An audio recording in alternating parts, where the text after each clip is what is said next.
இஸ்லாத்தை அவமதிக்கும் வகையில் ஒரு கூற்றை வெளியிட்டதாக குற்றம் சாட்டப்பட்ட பொதுபல சேனா செயலாளர் கலகொட அத்தே ஞானசார தேரருக்கு எதிரான வழக்கை செப்டம்பர் 7ஆம் திகதி விசாரிக்குமாறு கொழும்பு உயர்நீதிமன்றம் உத்தரவிட்டுள்ளது. இந்த வழக்கு கொழும்பு உயர்நீதிமன்ற நீதிபதி புத்திக சி ரகல முன்னிலையில் இன்று வெள்ளிக்கிழமை விசாரணைக்கு முந்தைய கலந்தாய்வுக்காக விசாரிக்கப்பட்டது. இதன்போது பிரதிவாதி ஞானசார தேரர் சார்பில் ஆஜரான சட்டத்தரசி அசோக வீரசூரிய வழக்கில் சான்றாக குறிப்பிடப்பட்டுள்ள சிடியை அரசு தரப்பு இன்னும் தன்னிடம் ஒப்படைக்கவில்லை என்று தெரிவித்தார்.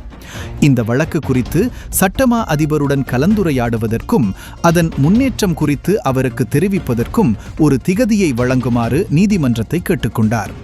முன்வைக்கப்பட்ட உண்மைகளை கருத்தில் கொண்ட உயர்நீதிமன்ற நீதிபதி அடுத்த நீதிமன்ற தேதிக்கு முன்னர் இந்த வழக்கு தொடர்பான சிடியை எப்படியாவது பிரதிவாதிக்கு வழங்குமாறு அரசு சட்டத்தரப்பினருக்கு உத்தரவிட்டார். பின்னர் இந்த நடவடிக்கைகளின் முன்னேற்றம் குறித்து விசாரிப்பதற்காக செப்டம்பர் 7ஆம் திகதி வழக்கை அழைத்துக் கொள்ளுமாறு உயர்நீதிமன்ற நீதிபதி உத்தரவிட்டார். செய்திகளை உடனுக்குடன் தெரிந்து கொள்ள உடனே சப்ஸ்கிரைப் பண்ணுங்க.